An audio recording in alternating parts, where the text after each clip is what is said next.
Coughlin now to add the PAT.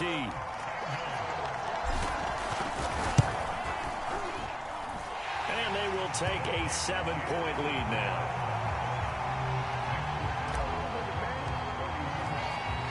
The kickoff team on the field now as they will send this one away.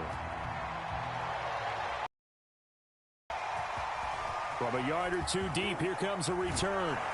And only able to get this to the 19, so probably should have opted for the touchback. The Titans offense set to begin the drive. They're down here in a one-score game. But the time, it's a factor, but it's not a huge factor right now, is it? It's really not, because this amount of time gives them a chance to run their offense, to go through play sequences. And this is what they'll work on every week in practice, usually on a Friday. They go over this type of a situation, late-game situation. What are we going to do when we have the opportunity? They've called these plays a bunch of times. Now's their chance to execute them. They have the opportunity now. Here's the execution. A leap, and he's got it. He got it. The Titans going to use the first of their timeouts, as the clock will stop with 45 seconds left to go in the game. Fart, butt. Throwing, Jackson. Oh, he'll let one go deep for Higgins, and it'll be incomplete. Good job staying with him defensively, and it'll bring up second down. Whew, that's certainly not the worst thing. It stops the clock and lets your offense catch its breath and lets us exhale a little bit.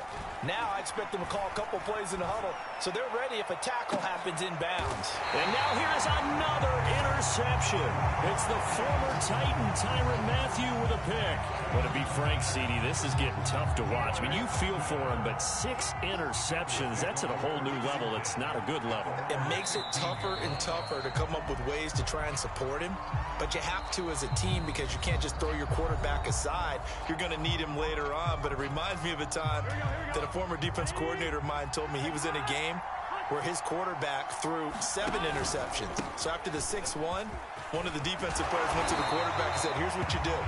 Throw the ball to the other team, and let's see if our receivers can pick it off and turn it into a completion. That's just mean. I don't know that I'd go down there and say that to him right now. Probably pretty fragile.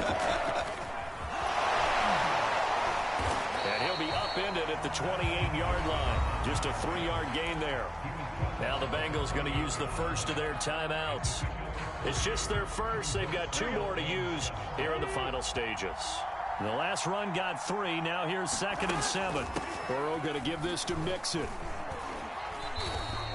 Just a couple on the ground there. That's going to bring up 3rd and about 6. Now a final chance to stop it here as a timeout comes in with 10 seconds left in the game. An extra defensive back out there for the Titans now here for 3rd down. Throwing now is Joe Burrow. And that is incomplete, stopping the clock with 5 seconds to go. My first thought is surprise, because that's one of the better tight ends around, and I've seen him pull in balls like this before. But how about a little credit to the defense forcing that incompletion? Flush to his right.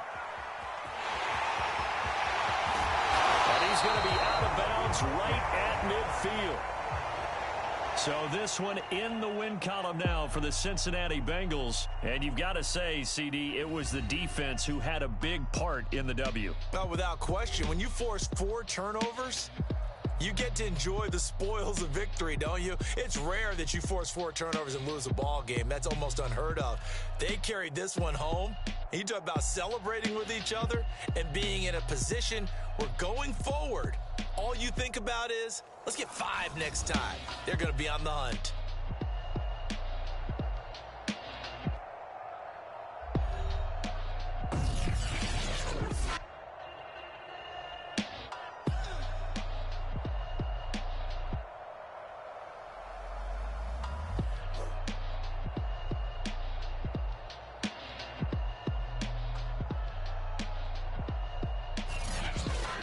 So that'll do it from here for Charles Davis and the rest of our crew. I'm Brandon Gaudin. You've been watching Madden Ultimate Team on EA Sports. For more, check us out at easports.com/Madden.